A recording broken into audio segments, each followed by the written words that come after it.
السلام علیکم ورحمۃ اللہ وبرکاتہ۔ السلام علیکم ورحمۃ اللہ وبرکاتہ۔ حامدا ومصلیا اما بعد، فاعوذ باللہ من الشیطان الرجیم، بسم اللہ الرحمن الرحیم۔ اقرأ باسم ربک الذی خلق،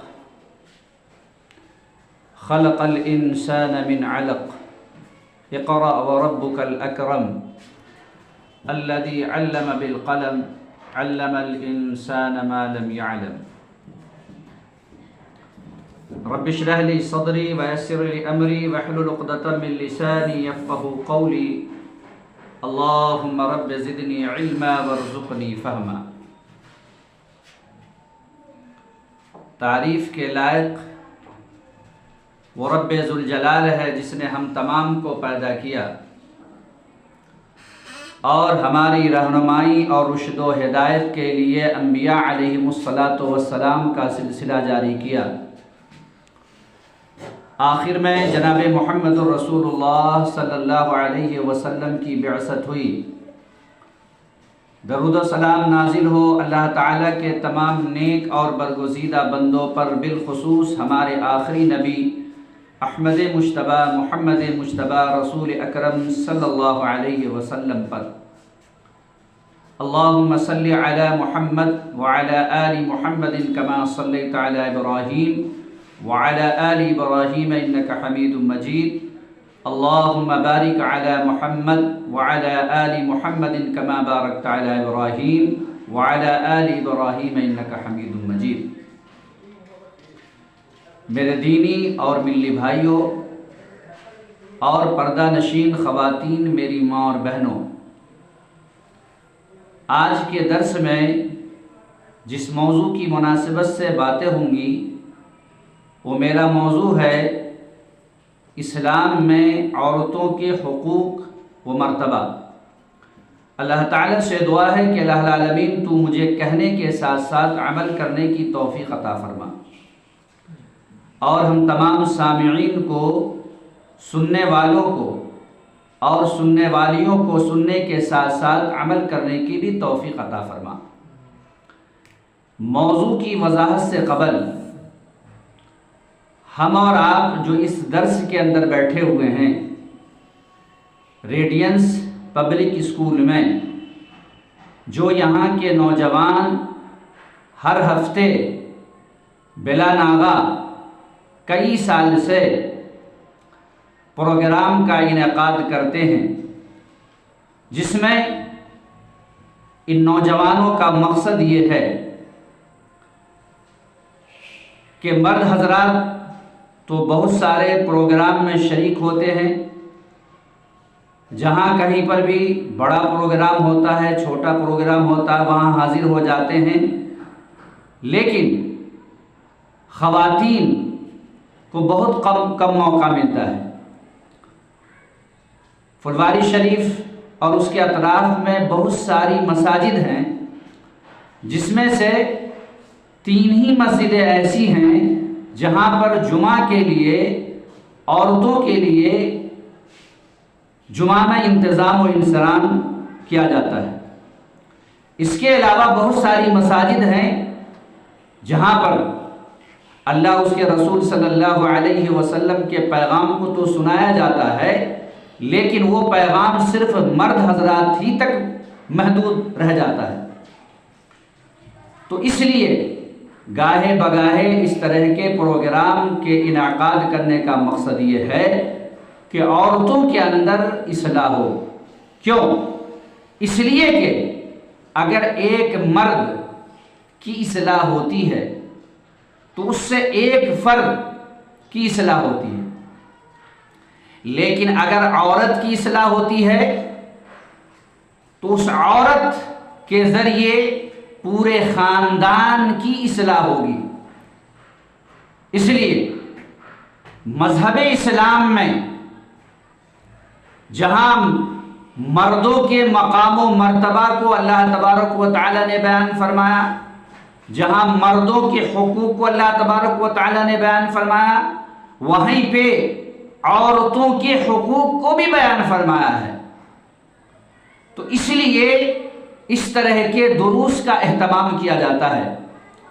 یہاں پر آنے کا مقصد یہ نہیں ہے کہ آپ ہفتے میں ایک دن ملاقات کر لیں اور پھر جو 45 منٹ یا آدھا گھنٹہ یا 40 منٹ جو وقت ہوتا ہے اس میں بیٹھ کر کے آپس میں بات چیت کر کے چلے جائیں۔ اگر ایسا مقصد ہے تو کوئی فائدہ نہیں، بلکہ مقصد یہ ہو کہ یہ جو 40 منٹ ہے 45 منٹ ہے، جو باتیں کہی جا رہی ہیں کی جا رہی ہیں ان کو ہم سنیں، اور صرف سننے ہی کی حد تک ہم محدود نہ رکھیں، بلکہ اس کو عملی زندگی میں بھی لانے کی کوشش کریں اور خود بھی عمل کریں، اور اس پیغام کو ان خواتین تک پہنچائیں، ان عورتوں تک پہنچائیں جو عورتیں اس طرح کے پروگرام میں یا بالخصوص ریڈینس پبلک اسکول میں جو ہر ہفتے انعقاد کیا جاتا ہے اس میں نہیں حاضر ہوتی ہیں، تو ان کی آپ کی یہ ذمہ داری ہوتی ہے کہ ان تک یہ پیغام آپ پہنچائیں۔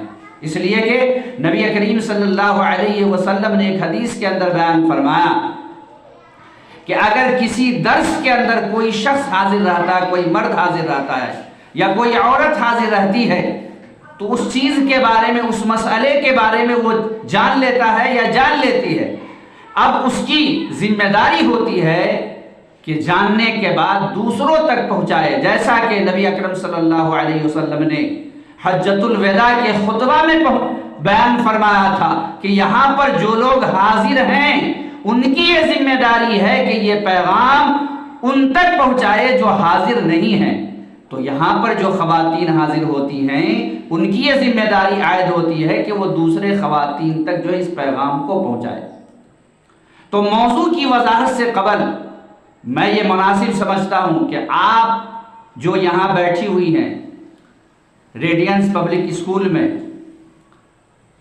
اور یہاں پر اللہ اس کے رسول صلی اللہ علیہ وسلم کے پیغام کو سنایا جائے گا، تو اس بیٹھنے کا کیا مقصد ہے؟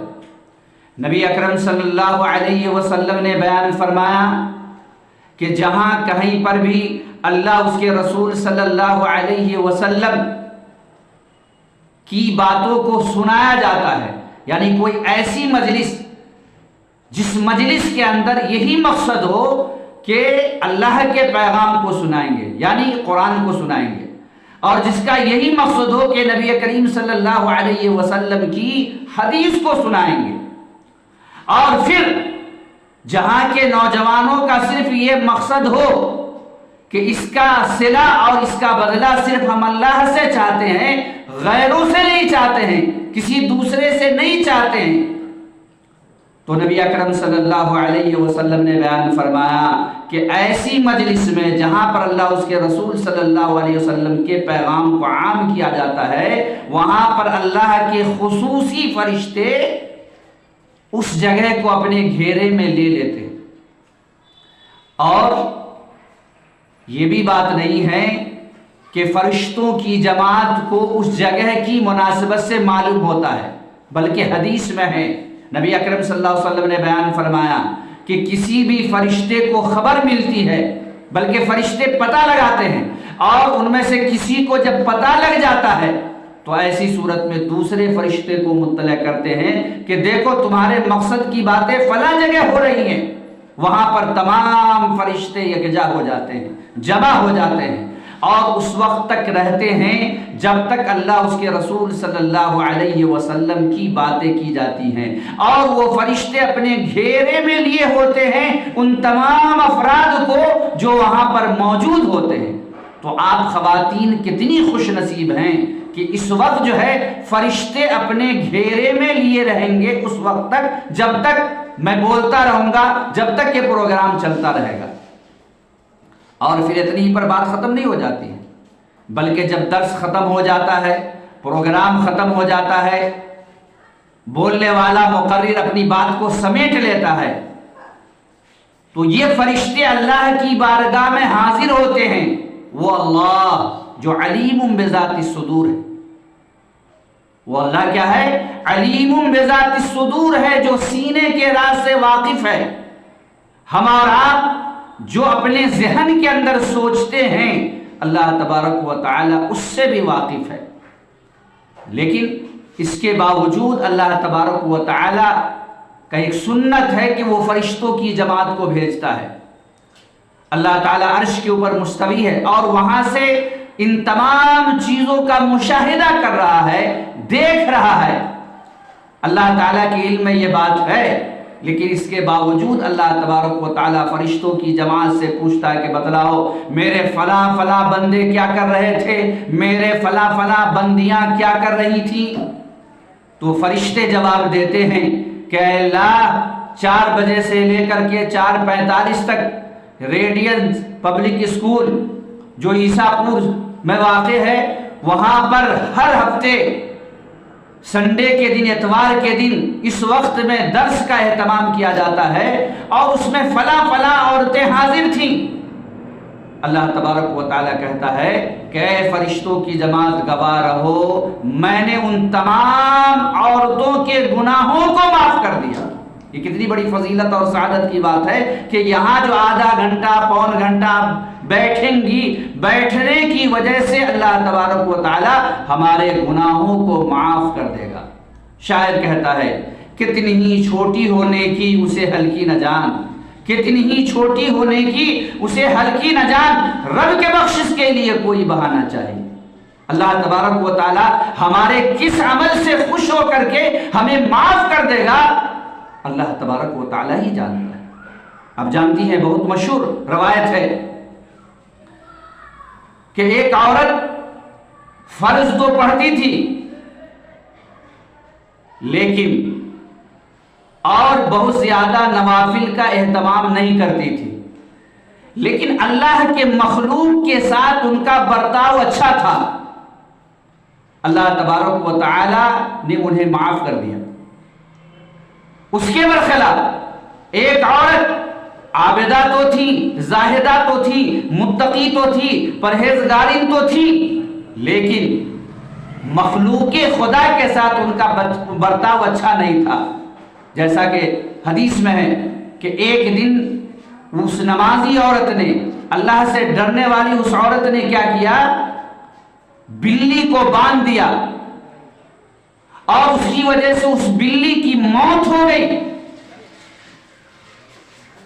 اللہ تبارک و تعالی اس عورت کو اللہ کے مخلوق کے ساتھ اچھا برتاؤ نہ کرنے کی وجہ سے جہنم کے اندر داخل کرے گا۔ کیوں؟ اس لیے کہ اس عورت نے اللہ کے مخلوق کے ساتھ برتاؤ اچھا نہیں کیا۔ میں یہ کہنا چاہتا ہوں کہ دیکھیے اللہ تبارک و تعالیٰ کس عمل سے خوش ہو جاتا ہے اور کس سے ناراض ہو جاتا ہے اور کس وجہ سے ہماری بخشائش ہو جائے گی ہم نہیں جانتے۔ تو اس لیے اس طرح کے محفل کا انعقاد کیا جائے تو ان دروس کے اندر ہمیں حاضر ہونا چاہیے۔ شروع میں جو آپ کے سامنے قرآن کریم کی آیت تلاوت کی گئی وہ سورہ اقرا کی چند آیات ہیں۔ اسلام میں عورتوں کا حق یہ ہے کہ اللہ تبارک و تعالیٰ نے عورتوں کو جینے کا حق دیا۔ آپ عورتوں کو چاہیے کہ اسلامی تاریخ کا مطالعہ کریں۔ نبی اکرم صلی اللہ علیہ وسلم کی بعثت سے قبل زمانے جاہلیت میں اگر کسی کے گھر بچی کی پیدائش ہوتی تو ان بچیوں کو زندہ گاڑ دیا جاتا تھا زمین کے اندر، اسے کیا کہتے ہیں؟ درگور۔ ان بچیوں کو کیا کیا جاتا تھا؟ کسی کے گھر اگر بچی پیدا ہوتی تو عرب کے معاشرے میں بچیوں کا پیدا ہونا اتنی بری بات تھی کہ ان بچیوں کو کیا کیا جاتا؟ زندہ درگور کر دیا جاتا، زندہ دفن کر دیا جاتا۔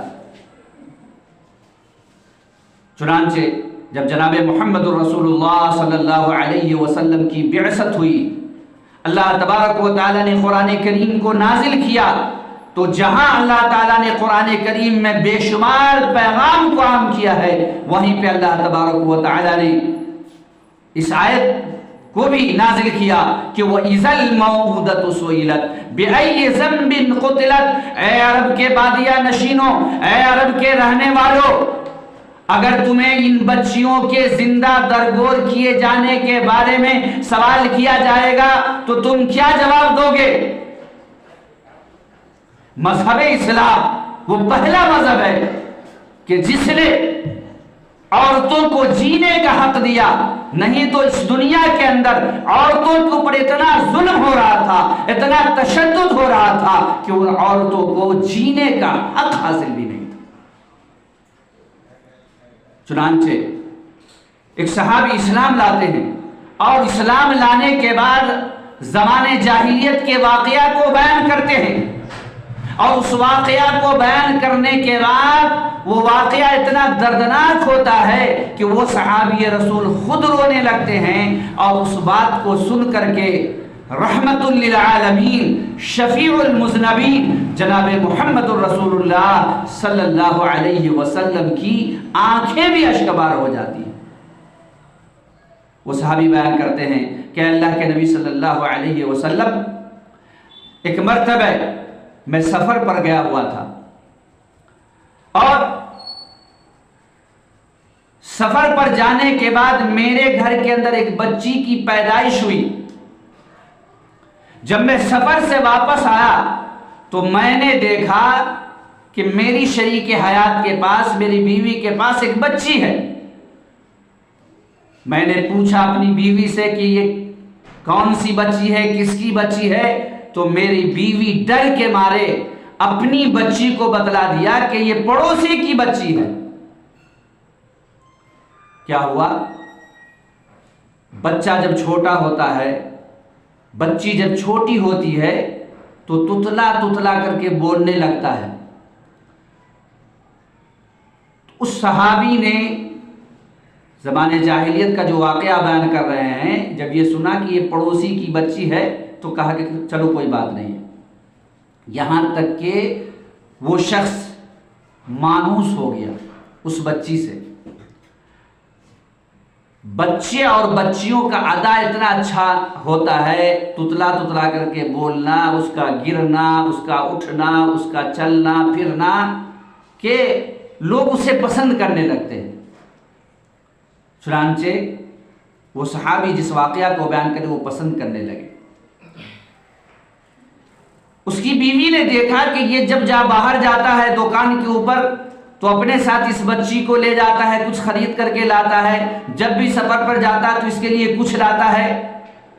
اس کی بیوی کو جب یہ ڈر ختم ہو گیا کہ اب اگر میں یہ ظاہر کر دوں گی کہ یہ کسی اور کی بچی نہیں ہے بلکہ تمہاری ہی بچی ہے، تو اب جو ہے میرا شوہر اس بات کو برداشت کر لے، اب ان کے اوپر کوئی اثر نہیں ہوگا۔ چنانچہ اس کی شریک حیات نے، جو صحابی بیان کرے شریک حیات نے بیان کر دیا کہ دیکھو اس بچی کو جو لے جاتے ہو اپنے ساتھ، اس کے لیے بسکٹ لاتے ہو، کھانے پینے کا سامان لاتے ہو اور اسے اپنے ساتھ لے جاتے ہو باہر گھمانے کے لیے، کسی دوسرے کی بچی نہیں ہے بلکہ یہ تمہاری ہی بچی ہے۔ اللہ اکبر! اتنا سننا تھا، قرآن کریم نے نقشہ کھینچا ہے، بیان فرمایا وَإِذَا بُشِّرَ أَحَدُهُمْ بِالْأُنْثَىٰ ظَلَّ وَجْهُهُ مُسْوَدًّا وَهُوَ كَظِيمٌ، کہ جب ان میں سے کسی کو بچی کی خوشخبری سنائی جاتی تو ان کا چہرہ بالکل کالا ہو جاتا۔ وَإِذَا بُشِّرَ أَحَدُهُمْ بِالْأُنْثَىٰ ظَلَّ وَجْهُهُ مُسْوَدًّا وَهُوَ كَظِيمٌ، اور وہ غصے کے مارے بھر جاتا، ایسا لگتا کہ ایک دم بالکل غصے میں آ گیا۔ 1400 سال پہلے نبی اکرم صلی اللہ علیہ وسلم نے جس بچی کو رحمت بنایا تھا، آج بھی رحم مادر میں بچیوں کو قتل کر دیا جاتا ہے دواؤں کے ذریعے۔ سائنس نے، میڈیکل سائنس نے ترقی کی ہے اور اس میڈیکل سائنس کے ذریعے رحم مادر ہی میں بچیوں کو مار دیا جاتا ہے۔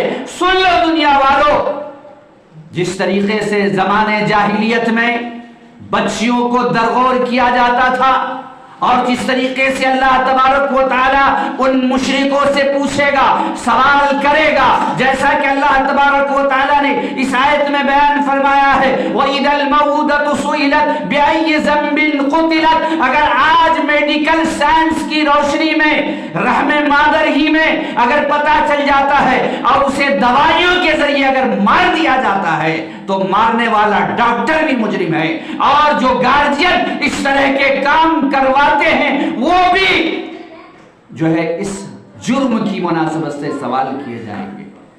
اور اس میدان میں غیر مسلم تو چھوڑ دیجئے، آج مسلم گھرانے میں بھی اگر بچی کی پیدائش ہوتی ہے تو قرآن کریم نے 1450 سال پہلے جو کافروں کا نقشہ کھینچا ہے، آج کے مسلمانوں کا چہرہ بھی غصہ سے بھر جاتا ہے۔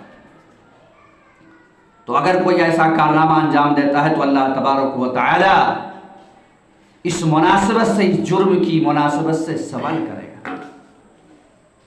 چنانچہ وہ شخص اپنی بچی کو تیار کرتا ہے، اچھا لباس پہناتا ہے اور اپنے ہاتھ میں پھاوڑا لیتا ہے، اور لے جانے کے بعد ایک بیابان جگہ میں جاتا ہے، گڈھا کھودتا ہے، اور جب دیکھتا ہے کہ یہ صحیح سالم اس میں دفن ہو جائے گی،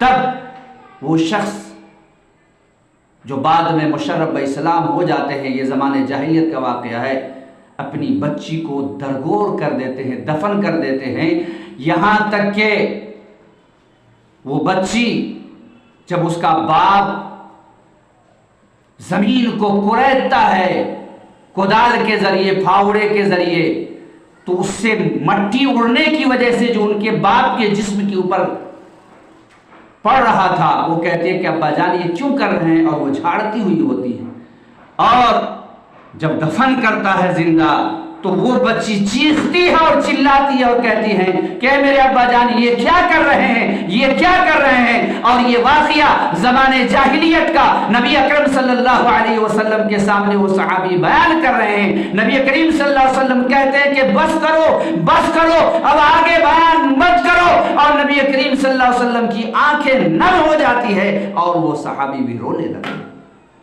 تو اسلام نے سب سے پہلا حق عورتوں کو یہ دیا، انہیں جینے کا حق دیا ہے۔ اس لیے جب اسلام نے عورتوں کو اتنا مقام دیا ہے، عورتوں کو جینے کا حق دیا ہے، تو ان عورتوں کا حق یہ بنتا ہے کہ اگر ان کے پاس قرآن کا پیغام پہنچے اور نبی کریم صلی اللہ علیہ وسلم کی حدیث پہنچے تو ان کے اوپر زیادہ ذمہ داری ہوتی ہے کہ اس اسلام کے پیغام کو عام کریں۔ کیا ہوا؟ جب جناب محمد الرسول اللہ صلی اللہ علیہ وسلم کے اوپر قرآن کریم کی پہلی آیت نازل ہو رہی ہے، سورہ اقرا کی چند آیات نازل ہو رہی ہیں، اور آپ ان آیات کے پس منظر کو جانتی ہیں، مہینوں آپ صلی اللہ علیہ وسلم کی عمر جب 40 سال کی ہو گئی تو مہینوں حضرت خدیجہ جو آپ کی شریک حیات تھیں، بیوی تھیں، ان سے توشے راہ لیتے، زادے راہ لیتے، توشہ لیتے، اور ایک غار میں، غار حرا میں جا کر کے عبادت کرتے، اور پھر جب توشہ ختم ہو جاتا تو پھر اپنے گھر آتے اور پھر توشہ لے جاتے۔ ایک دن کیا ہوا، جبرائیل امین علیہ السلام آئے، اور آنے کے بعد کہا اقرا، اے نبی اکرم صلی اللہ علیہ وسلم آپ پڑھیے۔ آپ صلی اللہ علیہ وسلم نے جواب دیا ما انا بقارئ، میں پڑھنا نہیں جانتا۔ دوسری مرتبہ آپ نے کہا اقرا، جبرائیل امین نے کہا اقرا، آپ صلی اللہ علیہ وسلم نے جواب دیا ما انا بقارئ، میں پڑھنا نہیں جانتا۔ تیسری مرتبہ جبرائیل امین نے کہا اقرا، پڑھیے۔ نبی اکرم صلی اللہ علیہ وسلم کا جواب تھا ما انا بقارئ، میں پڑھنا نہیں جانتا۔ چوتھی مرتبہ جبرائیل امین علیہ السلام نے آپ کے سینے کو دبایا، اور جس انداز سے جبرائیل امین علیہ السلام کہتے ہوئے جا رہے تھے، اس انداز سے نبی اکرم صلی اللہ علیہ وسلم پڑھتے ہوئے جا رہے تھے۔ لیکن اس واقعہ کے بعد آپ صلی اللہ علیہ وسلم ڈر گئے، سہم گئے، خوف زدہ ہو گئے، اس لیے کہ زندگی میں کبھی ایسا واقعہ نہیں ہوا تھا۔ آتے ہیں کہاں؟ گھر میں آتے ہیں، شریک حیات کے پاس آتے ہیں، حضرت خدیجہ کے پاس آتے ہیں، اور آنے کے بعد کہتے ہیں کہ زملونی زملونی زملونی، مجھے چادر اڑاؤ، مجھے چادر اڑاؤ، مجھے چادر اڑاؤ۔ چنانچہ آپ کو چادر اڑا دی جاتی ہے، اور جب آپ کو افاقہ ہوتا ہے، کچھ دیر سو لینے کے بعد وہ ڈر ختم ہو جاتا ہے، ڈر جاتا ہوا رہتا ہے، تب آپ صلی اللہ علیہ وسلم کیا کہتے ہیں کہ میں تو ہلاک ہو جاؤں گا، میں تو برباد ہو جاؤں گا۔ اللہ اکبر! شریک حیات ہو تو کیسے ہو؟ حضرت خدیجہ رضی اللہ تعالی عنہا جیسی ہو۔ حضرت خدیجہ نے کیا کہا؟ آج کی عورتیں ہوتی تو جواب ہوتا کہ مہینوں سے پتہ نہیں آپ کہاں چلے جاتے ہیں، یہ تو ہونا ہی تھا، لیکن بخاری کے الفاظ ہیں جو میں سنا رہا ہوں۔ نبی اکرم صلی اللہ علیہ حضرت خدیجہ نے نبی اکرم صلی اللہ علیہ وسلم کو مخاطب کرتے ہوئے کہا، کلا واللہ ما یخزیک اللہ ابدا انک لتصل الرحم وتحمل الکل وتقری الضیوف وتعین علی نوائب الحق۔ حضرت خدیجہ نے کیا کہا؟ کلا، ہرگز نہیں، ہرگز نہیں، واللہ، اللہ کی قسم، ما یخزیک اللہ ابدا، اللہ تعالیٰ کبھی بھی آپ کو رسوا نہیں کرے گا۔ کیوں؟ انک لتصل الرحم، اس لیے کہ آپ رشتہ داری کو جوڑتے ہیں۔ آج کسی سے کوئی بات ہو جاتی ہے تو 3 دن کیا، 3 مہینے کیا، 3 سال کیا، بلکہ پوری زندگی ایک دوسرے سے بات نہیں کرتا ہے۔ یہاں پر نبی اکرم صلی اللہ علیہ وسلم کو مکہ والوں نے ستایا، گالیاں دی، مارا، پیٹا، لیکن اس کے باوجود آپ صلی اللہ علیہ وسلم ان سے ملتے، ان تک تحفہ اور تحائف بھیجتے۔ لیکن آج ہمارا طریقہ کیا ہے مسلمانوں کا کہ اگر کسی بھائی سے کوئی بات ہو گئی، کسی بہن سے کوئی بات ہو گئی، تو ایسی صورت میں 3 دن کیا، 3 مہینے کیا، 3 سال کیا، پوری زندگی جو ہے بات چیت نہیں کرتا، یہاں تک کہ وہ دونوں اس دنیا سے چلا جاتا ہے۔ جبکہ نبی اکرم صلی اللہ علیہ وسلم نے بیان فرمایا کہ اگر بات جتنی بڑی ہو، چوتھے دن جو سلام کرنے میں پہل کرے گا وہ اللہ اس کے رسول صلی اللہ علیہ وسلم کی نظر میں پسندیدہ ہے۔ اور نبی اکرم صلی اللہ علیہ وسلم نے ایک حدیث کے اندر بیان فرمایا کہ اگر کسی سے کوئی بات ہو جائے اور 3 دن اور 3 رات گزر جانے کے بعد اگر کسی سے بات نہیں کرتا ہے تو اللہ تبارک و تعالیٰ اس کے عمل کو معلق رکھتا ہے۔ نبی اکرم صلی اللہ علیہ وسلم نے اس حدیث کے اندر بیان فرمایا کہ ہر سوموار اور ہر جمعرات کو اللہ تبارک و تعالیٰ تمام لوگوں کے عمل کو قبول کرتا ہے سوائے 2 شخص کے۔ 2 شخص کے عمل کو معلق رکھتا ہے۔ ایک وہ شخص جو شرک کے اندر ڈوبا ہوا ہوتا ہے۔ دیکھیے شرک اتنا بڑا گناہ ہے کہ اللہ تبارک و تعالیٰ اس کے کوئی بھی عمل کو قبول نہیں کرے گا، لہٰذا ہمیں سمجھنا چاہیے، جاننا چاہیے کہ شرک کیا ہے۔ اللہ تعالیٰ قرآن کریم کے اندر کہتا ہے ان اللہ لا یغفر ان یشرک بہ ویغفر ما دون ذلک لمن یشاء، اللہ تعالیٰ تمام گناہوں کو معاف کر دے گا سوائے شرک کے۔ تو اللہ تعالیٰ شرک کرنے والے کو معاف نہیں کرتا ہے یہاں تک کہ وہ شرک سے تائب ہو جائے۔ اور دوسرا کون سا شخص ہے؟ نمازی ہے، متقی ہے، پرہیزگار ہے، دیندار ہے، قرآن کی تلاوت کرنے والا ہے، نبی کریم صلی اللہ علیہ وسلم کی حدیث کی روشنی میں زندگی گزارنے والا ہے، تمام خوبیاں اس کے اندر موجود ہے، عالم ہے، حافظ ہے، قاری ہے، داعی ہے، مبلغ ہے، تمام خوبیوں سے بھرا پڑا ہوا ہے۔ لیکن اس کے باوجود کیا ہوا کہ کسی مومن سے کوئی بات ہوئی اور وہ اپنی بات چیت کو بند کیے ہوا اور 3 دن 3 رات سے زیادہ ہو گیا ہے، تو اللہ تبارک و تعالیٰ کہتا ہے کہ اس کے عمل کو رہنے دو، ہم قبول نہیں کریں گے حتی یصطلحا، یہاں تک کہ یہ دونوں آپس میں صلح کر لے، یہ دونوں آپس میں جب تک مل جل نہ جائیں تب تک ان کے عمل کو معلق رکھا جائے گا۔ تو نبی کریم صلی اللہ علیہ وسلم کی خوبی کیا تھی؟ انک لتصل الرحم، حضرت خدیجہ کہتی ہیں کہ اللہ تعالیٰ کبھی بھی آپ کو ہلاک و برباد نہیں کرے گا، اس لیے کہ آپ رشتہ داری کو جوڑتے ہیں۔ انک لتصل الرحم وتحمل الکل، اور دوسروں کے بوجھ کو اٹھاتے ہیں، وتقری الضیوف، اور مہمان نوازی کرتے ہیں، اور کیا کرتے ہیں؟ وتعین علی نوائب الحق، کسی کا حق کوئی مار رہا ہو تو چاہے وہ وقت کا چودھری کیوں نہ ہو، آپ جاتے تھے اس چودھری کے پاس اور کہتے تھے کہ دیکھو یہ شخص کمزور ہے، اس کا یہ حق ہے، اس کا حق دے دو۔ یہ آپ صلی اللہ علیہ وسلم کی خوبی تھی۔ حضرت خدیجہ نے آپ کو تسلی دی، اور اس کے بعد ورقہ بن نوفل جو حضرت خدیجہ کے چچا زاد بھائی تھے ان کے پاس لے جاتی ہیں۔ پورے واقعہ کو سننے کے بعد ورقہ بن نوفل کہتے ہیں کہ یہ تو وہی چیز ہے جو حضرت موسیٰ کے پاس آیا کیا کرتا تھا، اور عنقریب آپ کی قوم آپ کو نکال دے گی۔ تب آپ صلی اللہ علیہ وسلم نے پوچھا کہ کیا میری قوم مجھے نکال دے گی؟ پھر نبی اکرم صلی اللہ علیہ وسلم کے بعد کیا ہوا؟ آپ کی دعوت پہ لبیک کہنے والے کوئی اور نہیں بلکہ عورتوں میں سب سے پہلے حضرت خدیجہ رضی اللہ تعالی عنہ مشرف اسلام ہوتی ہے، اسلام کو قبول کرتی ہیں۔ یعنی نبی کریم صلی اللہ علیہ وسلم کی دعوت کے اوپر لبیک کہنے میں سب سے پہل کرنے والا کوئی مرد نہیں ہے، بلکہ سب سے پہلے نمبر پر آپ کی دعوت کے اوپر لبیک کہنے والی ہے، اور وہ کون ہے؟ حضرت خدیجہ رضی اللہ تعالی عنہ۔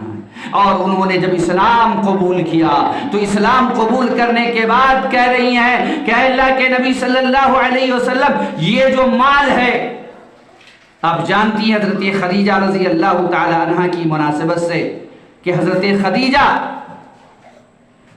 مکہ کی ایک تاجرہ تھی، اور اس تجارت سے انہوں نے بہت زیادہ مال کمایا تھا۔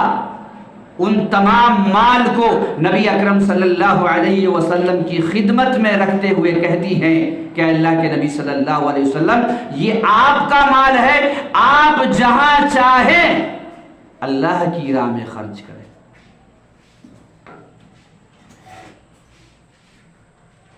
تب اتنا بڑا مقام حضرت خدیجہ رضی اللہ تعالی عنہا کو ملا۔ کیا ہوا کہ ایک دوپہر کے وقت میں، جس وقت جبرائیل امین علیہ السلام نہیں آتے تھے، ایک دن دوپہر کے وقت میں جس وقت آپ آرام فرما رہے تھے، جبرائیل امین علیہ السلام آپ صلی اللہ علیہ وسلم کی خدمت میں حاضر ہو رہے ہیں۔ آپ صلی اللہ علیہ وسلم نے پوچھا کہ جبرائیل کوئی خاص بات ہے؟ اس وقت تو تم آتے نہیں تھے، اس وقت آنے کی وجہ کیا ہے؟ تو جبرائیل امین علیہ السلام نے کہا کہ دیکھیے، ابھی آپ کی شریک حیات، آپ کی بیوی خدیجہ آ رہی ہیں، اور اللہ تبارک و تعالی نے عرش سے سلام بھیجا ہے۔ دیکھیے حضرت خدیجہ کا اتنا بڑا مقام کہ اللہ تبارک و تعالی عرش سے سلام بھیج رہا، اور ڈائریکٹ جبرائیل امین علیہ السلام تو سلام بھیج نہیں سکتے تھے، نبی کریم صلی اللہ علیہ وسلم کے توسط سے بھیج سکتے تھے۔ تو جبرائیل امین اس وقت آئے جس وقت عام طور پر نہیں آیا کیا کرتے تھے، اور کس وجہ سے آئے تھے؟ اس لیے کہ اللہ تبارک و تعالی نے سلام بھیجا تھا کہ جاؤ میرے طرف سے جو ہے سلام پہنچا دو خدیجہ کو۔ اور جبرائیل امین علیہ السلام نے کہا کہ اللہ کے نبی صلی اللہ علیہ وسلم میرے طرف سے بھی سلام پہنچا۔ یہ خاتون اسلام کی آبیاری میں اس قدر جو ہے حصہ لی کہ اللہ تبارک و تعالی عرش سے سلام بھیج رہا۔ یہ بھی ایک عورت تھی، لیکن انہوں نے ایسا کارنامہ انجام دیا کہ اللہ تبارک و تعالی اس سے خوش ہو کر کے سلام بھیج رہا۔ تو آج جہاں عورتیں ناول کی دیگر کتابوں کو پڑھتی ہیں، اور موبائل پر جہاں اپنے وقت کو برباد کرتے ہوئے بہت ساری سیریل کو دیکھتی ہیں ٹی وی کے اوپر. ان تمام چیزوں کو بند کرتے ہوئے خواتین کو کیا چاہیے کہ سیرت صحابیات کو پڑھے, حضرت خدیجہ کی سیرت کو پڑھے, حضرت عائشہ کی سیرت کو پڑھے, حضرت فاطمہ کی سیرت کو پڑھے. تو مذہب اسلام نے عورتوں کو جینے کا حق دیا, اور مذہب اسلام نے عورتوں کو تعلیم کا حق دیا. آپ جیسا کہ جانتی ہیں کہ 4:45 تک جو ہے درس ہونا ہے, 10 منٹ تقریباً رہ گئے ہیں. اس درمیان ہماری بات جہاں تک پہنچے گی, میں اپنی بات کو پہنچانے کے بعد میں اپنی بات کو ختم کر دوں گا. تو اسلام نے عورتوں کو جینے کا حق دیا, اور مذہب اسلام نے عورتوں کو تعلیم کا حق دیا. مذہب اسلام عورتوں کو تعلیم دینے سے نہیں روکتا ہے. مذہب اسلام عورتوں کو تعلیم دینے سے نہیں روکتا ہے, بلکہ مذہب اسلام اس بات کی تعلیم دیتا ہے کہ عورتوں کو جو ہے تم تعلیم دو. ہاں, مذہب اسلام اس بات سے منع کرتا ہے کہ جہاں مخلوط تعلیم ہو, اس مخلوط تعلیم سے مذہب اسلام منع کرتا ہے. جہاں پر بالغ لڑکے اور بالغ لڑکیاں پڑھتے ہوں, وہاں پر شریعت جو ہے منع کرتی ہے, چاہے وہ قرآن سیکھنے ہی کیوں نہ جائے, چاہے وہاں پر نبی کریم صلی اللہ علیہ وسلم کی حدیث سیکھنے ہی کیوں نہ جائے, مخلوط تعلیم سے مذہب اسلام منع کرتا ہے. اور جہاں پر صرف لڑکیاں ہی لڑکیاں ہوں, جہاں پر پڑھانے والے خواتین ہوں اور پڑھنے والی بھی خواتین ہوں, عورتیں ہوں, تو اگر ڈاکٹر بنے, انجینئر بنے, وہاں پر جو ہے مذہب اسلام اس بات سے نہیں روکتا ہے. اور حیدرآباد کے اندر ایک ہاسپٹل ہے, جس ہاسپٹل میں صرف خواتین ہی, اور ان خواتین کون سی خواتین ہیں, جو ڈاکٹر ہیں, MBBS ڈاکٹر, ان کی ٹیم ہے, اور ان ٹیموں نے مل کر کے کیا کیا, ایک ہاسپٹل کا انعقاد کیا, ہاسپٹل کی بنیاد رکھا, اور اس میں چھوٹے سے بچے کو بھی جانے کی اجازت نہیں ہے, اور اس میں جتنے بھی اسٹاف ہے, جتنے بھی عملہ ہے, چھوٹے سے بڑے لے کر کے, وہ سب کے سب جو ہے خواتین ہیں. تو مذہب اسلام عورتوں کو تعلیم سے نہیں روکتا ہے, بلکہ مخلوط تعلیم سے روکتا ہے. اور آپ جانتی ہیں کہ نبی اکرم صلی اللہ علیہ وسلم مردوں میں ہمیشہ درس کیا کرتے تھے. ایک مرتبہ ایک عورت نے کہا کہ اللہ کے نبی صلی اللہ علیہ وسلم, آپ ہمیشہ مردوں میں درس دیتے ہیں اور ہم عورتیں جو ہے اس سے محروم رہتے ہیں. اور آپ جانتی ہیں کہ نبی اکرم صلی اللہ علیہ وسلم جس زمانے میں تھے, یہ مائک کا زمانہ تو نہیں تھا کہ مائک لگا دیا جاتا, اور جس طریقے سے آپ جو ہے سن رہی ہیں اسی طریقے سے خواتین بھی سنتی. میں بولنے کی کیپیسٹی آدمی کی جتنی آواز ہوگی اتنی آواز پہنچے گی. نبی کریم صلی اللہ علیہ وسلم کی آواز کی بھی ایک کیپیسٹی تھی, بہت زیادہ دور تک آواز نہیں جا سکتی تھی. تو ان عورتوں نے کہا کہ اللہ کے نبی صلی اللہ علیہ وسلم, آپ ہمیشہ مردوں کو درس دیتے ہیں, ہم عورتوں کو بھی درس دیا کیجئے. چنانچہ نبی اکرم صلی اللہ علیہ وسلم نے عورتوں کے لیے ہفتہ میں ایک دن خاص کیا, اور اس دن صرف عورتوں کو درس دیا کیا کرتے تھے. نبی اکرم صلی اللہ علیہ وسلم کا ایک دن عورتوں کے لیے خاص کرنا اس بات کی دلیل ہے کہ مذہبی اسلام نے عورتوں کو تعلیم کا حق دیا ہے. لہذا جہاں پر ایسا انتظام ہو, جہاں پر مخلوط تعلیم نہ ہو, بچیاں ہی بچیاں پڑھتی ہوں, چاہے جس لائن سے پڑھتی ہوں, وہاں پر آپ اپنی بچیوں کو بھیج سکتی ہیں. لیکن جہاں پر مخلوط تعلیم ہو, وہاں پر جو ہے شریعت منع کرتی ہے. نبی اکرم صلی اللہ علیہ وسلم نے جب عورتوں کو ایک دن درس دینا شروع کیا, تو ایک عورت نے, آپ خواتین آتی ہے تو پتہ نہیں آپ کہاں تک سنتی ہیں, لکھتی ہیں یا کیا کرتی ہیں, مجھے معلوم نہیں, لیکن صحابیات کا دیکھیے.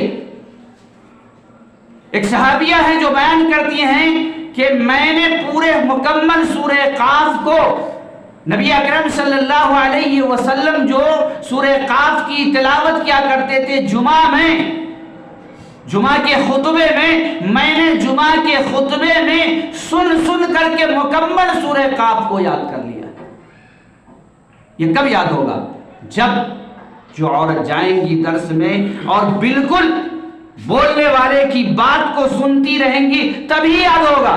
آج کی طرح قرآن جو ہے مصحف کے اندر موجود نہیں تھا کہ وہ خواتین یاد کر لیتے، لیکن وہ عورت بیان کرتی، وہ صحابیہ بیان کرتی ہیں کہ میں سن کر کے نبی کریم صلی اللہ علیہ وسلم سے سورہ جمعہ کو یاد کر لیا۔ ہم عورتوں کا یہ حال ہے کہ کہیں پہ درس ہوتا ہے، وہاں پر جاتے ہیں، ایک ہفتے میں جو کچھ بھی باتیں ہوئی رہتی ہیں محلے میں آ کر کے 45 منٹ 40 منٹ بات چیت کر کے چلے جاتے ہیں، اس میں کچھ فائدہ نہیں ہوگا۔ صحابیات کی زندگی کو دیکھیے، نبی کریم صلی اللہ علیہ وسلم کی جمعہ میں حاضر ہوتی، خطبے میں حاضر ہوتی اور اس قدر انہماک سے سنتی کہ جو کچھ سنتی بالکل یاد کر لیتی۔ تو جب نبی کریم صلی اللہ علیہ وسلم نے درس دینا شروع کیا تو ایک مرتبہ حضرت عبداللہ بن مسعود کوئی مسئلہ بیان کر رہے تھے، تو ایک عورت نے کہا کہ اے ابن مسعود، آپ جو مسئلہ بیان کر رہے ہیں پورے قرآن کے اندر یہ مسئلہ موجود نہیں ہے، جائیے آپ قرآن کا دوبارہ مطالعہ کیجئے۔ تو حضرت عبداللہ بن مسعود رضی اللہ تعالیٰ عنہ نے کہا کہ مجھے مطالعہ کرنے کی ضرورت نہیں، میں جو بول رہا ہوں وہ صحیح بول رہا ہوں، آپ جائیے دوبارہ مطالعہ کر کے آئیے۔ چنانچہ وہ خاتون کہتی ہے کہ میں نے دوبارہ قرآن کا مطالعہ کیا، لیکن جس مسئلے کو بیان کیے تھے حضرت عبداللہ بن مسعود، اس مسئلے کو میں پورے قرآن کے اندر نہیں پایا، اور وہ مسئلہ حقیقت میں نص کی صورت میں قرآن کے اندر موجود نہیں تھا، بلکہ اس نص سے، اس آیت سے حضرت عبداللہ بن مسعود رضی اللہ تعالیٰ عنہ ایک باریک استدلال کر رہے تھے، یعنی بظاہر اس آیت کا مفہوم یہ نہیں تھا، لیکن اس آیت سے استدلال کر رہے تھے، اور وہ آیت یہ تھی وَمَا آتَاكُمُ الرَّسُولُ فَخُذُوهُ وَمَا نَهَاكُمْ عَنْهُ فَانْتَهُوا، کہ اللہ کے رسول صلی اللہ علیہ وسلم جو کچھ تمہیں دے دے اسے لے لو، اور جن چیزوں سے منع کرے ان چیزوں سے باز آ جاؤ۔ تو اس عورت نے کہا کہ اس آیت سے آپ باریک استدلال کر رہے ہیں، اس وجہ سے میں نہیں سمجھ پا رہی تھی، اس سے جو ہے آپ استدلال کر رہے ہیں وہ صحیح ہے، لیکن واضح نص نہیں موجود ہے جس کی وجہ سے میں نہیں سمجھ پا رہی تھی۔ تو دیکھیے ایک عورت نے چیلنج کر دیا، ایک دن جب صرف نبی کریم صلی اللہ علیہ وسلم درس دیا کیا کرتے تھے۔ تو آج کے درس میں آپ کے سامنے جو باتیں آئی اسلام میں عورتوں کے حقوق اور مرتبہ کی مناسبت سے، جیسا کہ مجھے 40-45 منٹ کا وقت دیا گیا تھا، وقت ختم ہو رہا ہے، تو اس میں عورتوں کو جینے کا حق اللہ تبارک و تعالیٰ نے دیا، اور جو ہے تعلیم کا حق دیا، اور بھی حقوق ہے، انشاءاللہ آئندہ درس کے اندر باتیں ہوں گی۔ بس اتنی پر اپنی باتوں کو ختم کرتے ہوئے اللہ تبارک و تعالیٰ سے ہم دعا کرتے ہیں کہ اللہ العالمین تو ہمیں قرآن کریم کی آیات کی روشنی میں اور جناب محمد الرسول اللہ صلی اللہ علیہ وسلم کے فرامین کی روشنی میں اپنی زندگی گزارنے کی توفیق عطا فرما، اسی دعوت کو عام کرنے کی توفیق عطا فرما، جب تک ہمیں زندہ رکھ اسلام پر قائم و دائم رکھ، جب ہمارا خاتمہ تو آخری کلمہ لا الہ الا اللہ محمد الرسول اللہ ہو، نکیرین کے تینوں سوال کے صحیح جواب دینے کی توفیق عطا فرما۔ اے اللہ ہم میں جو حاضر ہیں تو ان کی مغفرت فرما، جو غیر حاضر ہیں تو ان کی مغفرت فرما، جو بیمار ہے تو انہیں شفاء کامل عطا فرما۔ اے اللہ بندے جو تیرے پیارے ہو چکے ہیں اللہ تو ان کی مغفرت فرما دے، اے اللہ ان کے درجات کو بلند فرما دے، اے اللہ ان کے گزر جانے کے بعد ہمیں بھی قبر کی تاریکی کو یاد رکھنے کے ساتھ ساتھ اس کی تیاری کرنے کی توفیق عطا فرما۔ الہ العالمین آج عالم اسلام کے حالات ناگفتہ بے ہیں، بیان کرنے کے لائق نہیں ہیں، اے اللہ اپنے دشمنوں کو اور تیرے دشمنوں کو تیرے مد مقابل کرتے ہیں۔ اللہم انا نجعلک فی نحورہم ونعوذ بک من شرورہم، تقبل یا رب العالمین، وآخر دعوانا الحمد للہ رب العالمین۔